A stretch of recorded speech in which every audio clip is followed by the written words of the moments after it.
The new literacy that I chose to explore was that of blogging. What is a blog? According to dictionary.com, a blog is a website containing the writer's or group of writers' own experiences, observations, opinions, etc., and often having images and links to other websites. Therefore, a blogger is anyone that creates and maintains a blog. But I think that blogging is so much more. Blogs can be used in two ways. One, as a tool for interpersonal communication, and two, as a tool of mass communication. It can be academic, or personal, or academic and personal. Blogs are essentially online journals that have contributed to a creation of new social practices by creating online communities that can change relationships and ways of looking at the world. Blogs offer both simple and complex affordances.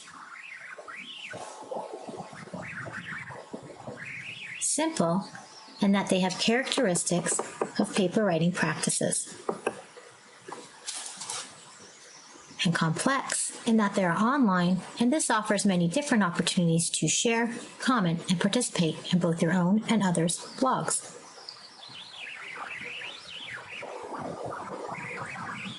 How do blogs inform my literacy practice?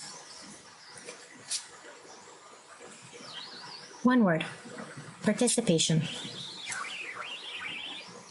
The participatory nature of a blog is that you're both the author of content and reader of reflections. It's a two-way exchange of ideas between the author and the audience.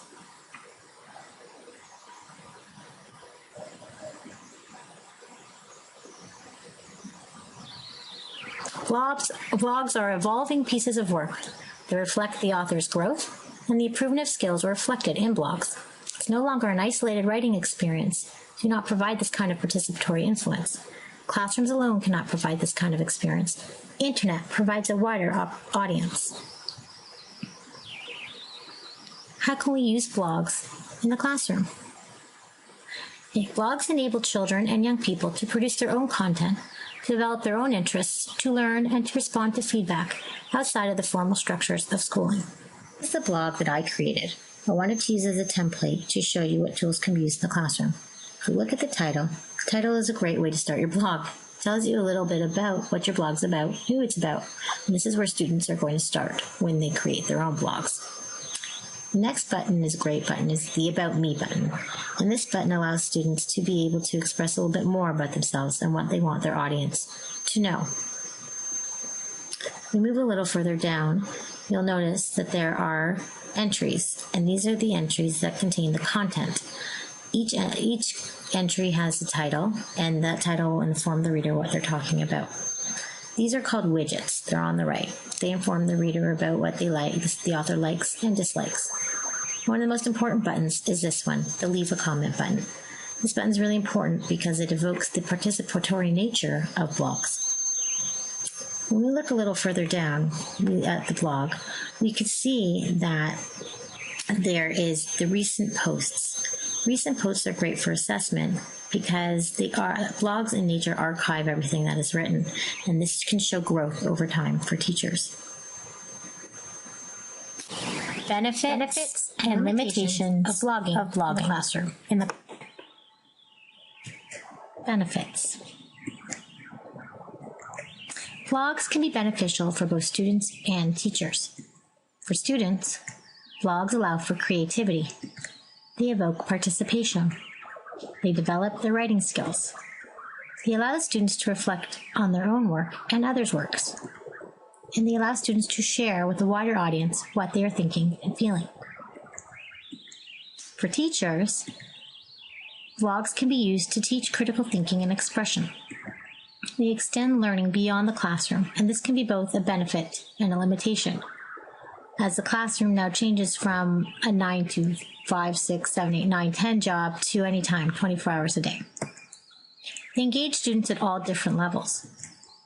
They encourage positive interactions between students, and you can use a blog to connect to parents and the school community about what you are doing in your classroom.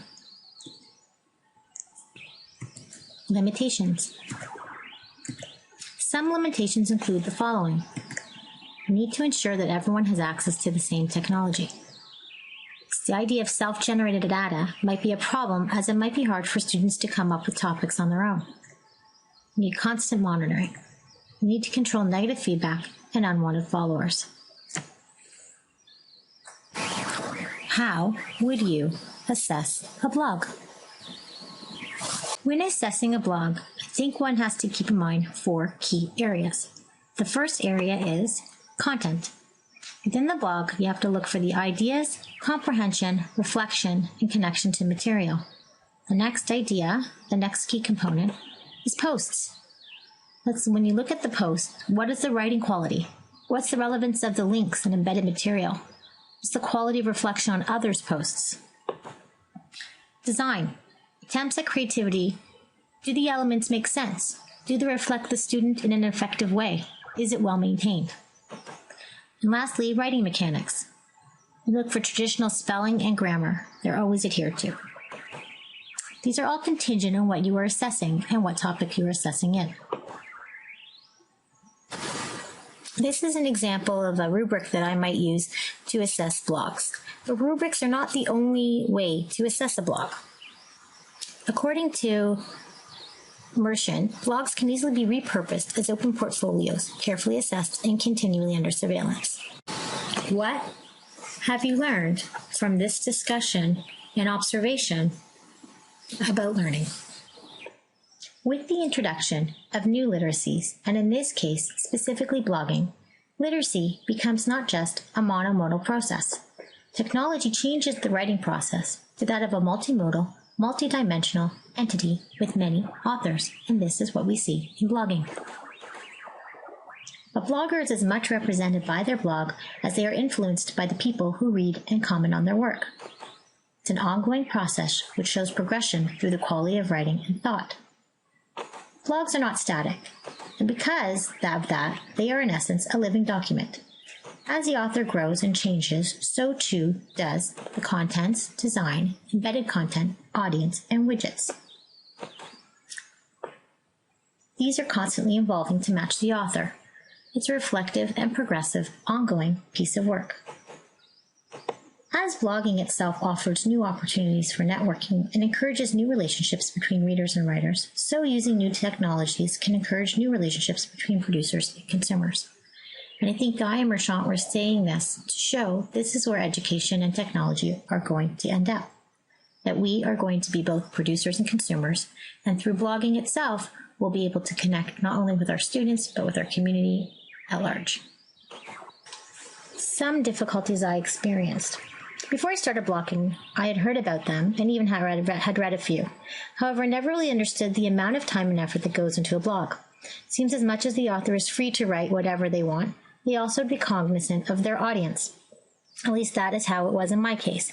Because mine was a personal blog, my audience were people that I interact with on a personal level. Therefore, everything that I wrote had to be tailored in such a way as not to reveal too much, but just enough to get the responses I wanted. I think that one of the disadvantages with knowing your audience is that you can lose some of your authenticity. Can you really express your ideas and thoughts if you think it might offend someone? Clearly, I had a small audience, but unless a student's blog is connected to their Facebook account or Twitter, most of their followers will probably be students in their class, so this idea of knowing your audience would not be unique to them.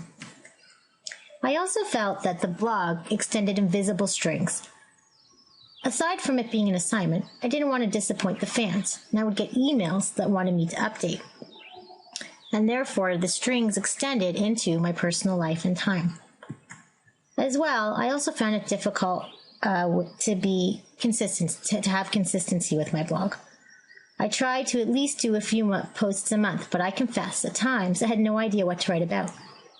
Every entry for me had to be point-specific, telling a story about something we did, or inviting more interaction, i.e. the book club, which never went beyond the blog.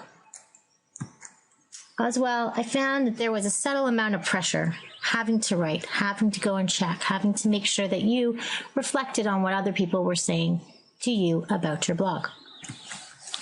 And also, there's an immense amount of time dedication that is involved in blogging, and you have to be able to dedicate that time to the blogs. Some of my final comments. I think that with education, if one is to create a classroom blog, it has to have a leader,